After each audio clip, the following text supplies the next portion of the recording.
Hello everyone, it is Otto, slash Raz, or however you like to call me here, and I am playing Black Light Retribution. Well, this is just some gameplay of the game in the background, but I'm going to be doing my review and personal opinions on the game. So, first off, we're just going to dive into the inventory of the game. Well, the setup of the game. It's a first-person shooter. It is free to play on Steam. It's very fun. It feels a little bit like a pay-to-play, but I'll be going in-depth into that later. So, first up in the game, we have pretty much the customization of your character. Once you create your account, you're given like a little tutorial on how to play the game, and then you have the loadouts. Basically, that goes under your customization. You can customize pretty much anything in the game, up to muzzle barrels, to the sights, to I don't know. Like, I haven't fully explored the customization, but so far from what I've seen, it covers almost everything about the gun. The sad thing is, though, right now I wasn't able to buy any of the adjustments because I'm currently too poor in the game to buy anything. There's different kinds of weapons, things like that. You can change the colors, I believe, on the guns. And different loadouts can have different combinations. You can have like a pistol with, I don't know, 3 sights or something. It's not that over the top, but it's pretty fair in the customization.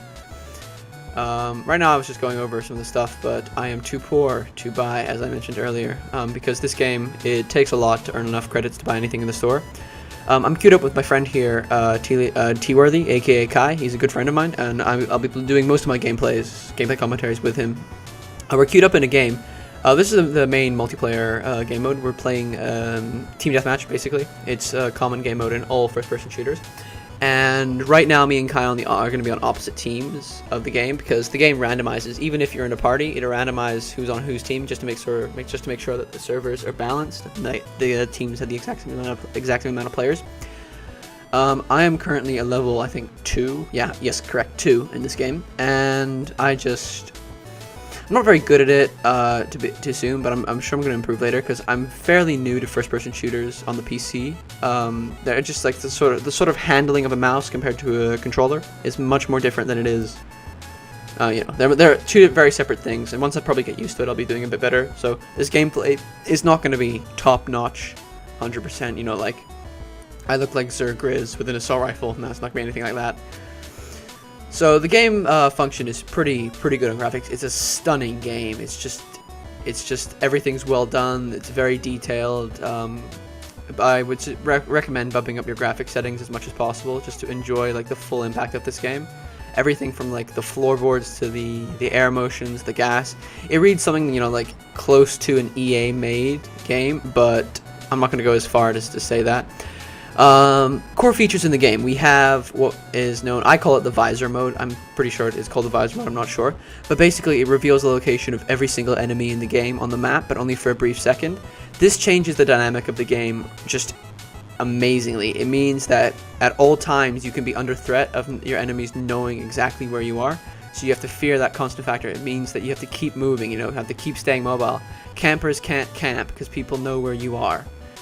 That takes out the whole risk of walking around a corner having some guy sitting there with a shotgun just waiting for you. It means you gotta keep moving, gotta keep running, and you gotta basically just stay alive. The visor mode is probably one of the most unique factors of the game. I've never seen a first-person shooter that basically reveals all their players to each other's players, but I'm glad that this game has it because it just, like I said, it changes absolutely everything. It makes just this whole game, the whole experience, a whole lot more interesting and a lot more sort of, I guess, you're sort of more prepared, yet at the same time more worried about enemies, because like as soon as that visor turns off, you know that they probably saw you and they're repositioning to take you down. But then you gotta change, and once it recharges, you realize there's an enemy like right behind you, or like there's one like right around the corner in front of you. Now, a down point to the game would be the little pay-to-play factor. Like I mentioned earlier, certain guns in this game are not really...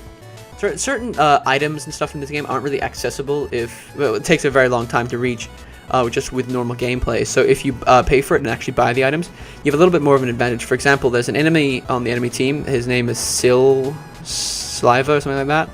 He or she has access to a very high-powered, I'm not going to call it an assault rifle because it didn't really seem like that every time he or she shot me.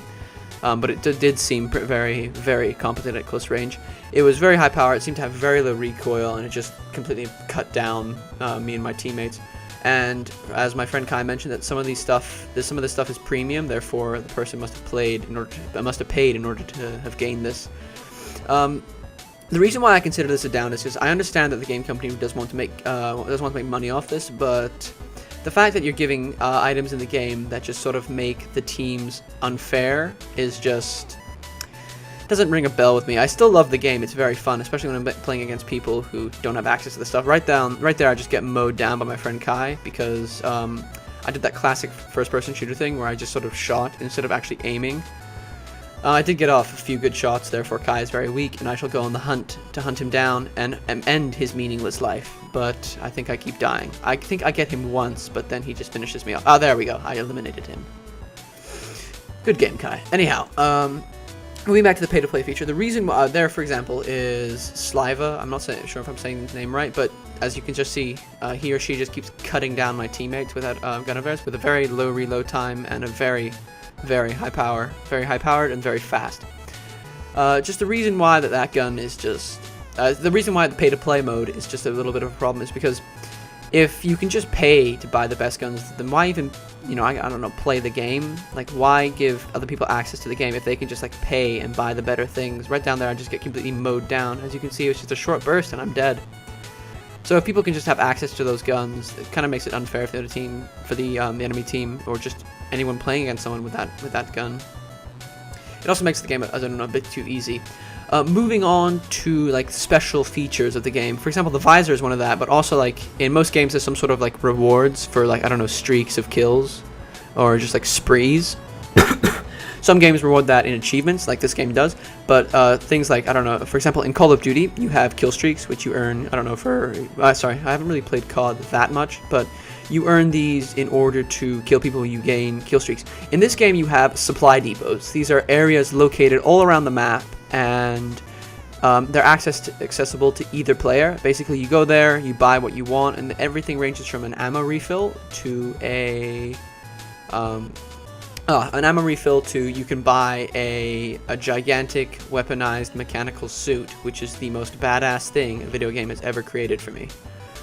The fact that you can just buy a mech suit and then spawn it on the map is really good, but I have one complaint to this. Apart from being able to purchase flamethrowers, miniguns, and this awesome badass mech suit, is the fact that as soon as you buy this equipment, when you die, you don't actually respawn with it. So it's like a one-time buy thing, and that is just complete downer for me, because if I buy the stuff I want, for example, later in the game, I believe I buy something from one of the mech suits. I buy a mech suit, and I'm about to spawn it, like drop it from the sky, and then good old Kai comes in with his lovely assault rifle, and I take a few shots to the chest, I fall down dead, and I respawn and realize, hey, where's my beautiful mech suit? Oh my god damn, you ripped me off. So I end up wasting all my credits for the game and no longer having access to my beautiful mech suit. But I do instead buy a flamethrower. That's later in the gameplay. Just the complaint is that why you gotta do this? Like I got enough kills. This is my beautiful mech suit. I would like to buy it and spawn it, but no, you gotta take my mech suit away from me. I was gonna really enjoy using that. And here's my first contact with the mech suit.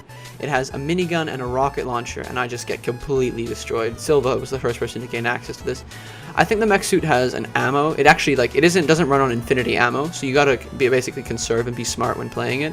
And that does take a lot of damage from regular firearms, which is pretty fair. It keeps it very balanced. You're not just some unstoppable god on the battlefield just mowing down pitiful mortals.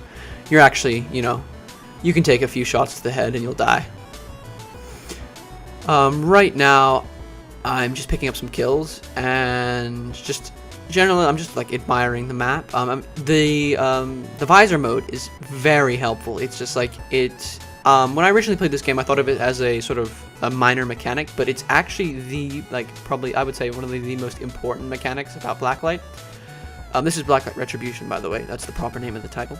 But the fact that the visor mode is in this game just completely changes the dynamic of the game. I mean, like, the fact that you can just know where people are and then just take them on, and then just have to, knowing that other people have the same ability as well, you're gonna have to reposition as well. But it just it just changes how you act in a first-person shooter. For example, in COD, I'll be like meticulous. I'll always be checking my corners. But in this game, I just pop up my visor and go, oh hey, they're not over here. They're probably over there. I look in that direction. I go, oh hey, they're over there. Then I go that way, and then I just like, you know, I know to prepare for them over there. But at the same time, I got to realize that they're probably preparing for me. It's a whole like sort of, you know, predict what your enemy is going to do, and sort of, I don't know. I haven't really done that so far in the game. I did it a few times where I sort of just thought, oh hey, they're over there. They've probably seen me. They know I'm around here. Certain people in this game, I've noticed, like the people I get really easy kills on, haven't really been using the advantage of the visor mode. And if you ever manage to pick up this game, trust me, use it a lot. It is very worth it. You can pick out targets, you can spot them, you can then eliminate them, and then move on to your next threat. I just discovered that I wasn't finding anyone on this map right now. I was being a bit too safeguarding. I think I get picked off by something pretty simple around here. This is just, it's a beautiful game in Centered. It is in no way a bad game. I'm not dissing it for the fact that it's a pay-to-play or anything like that. It's a beautiful game. It's very well done. I can't fathom what the directors, you know, what the editors, what everyone on board who's making this game. I just cannot fathom what they're thinking about making this a free-to-play game, because in all honesty, this should be at least a $30 game, maybe 20. If they took out the pay-to-play part, it's a fully, you know, made first-person shooter. It's beautifully done. There's a good there's a good point system. There's rewards. There's everything. It's something I could get lost in, but I can't because I can't afford that. Right now, I think I accessed the store for once, and there's my beautiful hard suit, as it's called. It's the hard suit. I gain it right here, and my beautiful friend Kai just comes around the corner and mows me down like a complete dick. Thank you, Kai, for your beautiful insight of bullets. Now I've just wasted all my credits and cannot access the mech suit again, which really pissed me off in game. The game's wrapping up right now, and that's pretty much a standard team deathmatch game. It is a really fun mode. I haven't explored any of the other modes in the game yet, but so far I can tell that it's a very good game. I would personally like recommend that you pick it up. It's just here. I'm just going ham with a flamethrower. It's probably one of the most interesting games I've seen this year, and game's over in one. Anyhow, I would recommend picking up this game. Like, that's final comments. I'm just going to completely emphasize that. This is the end of the review. My name is Otto/Raz/Theo, and this has been a review for Black Light Retribution. Really do hope you check it out. Hope you play it. Have a good day.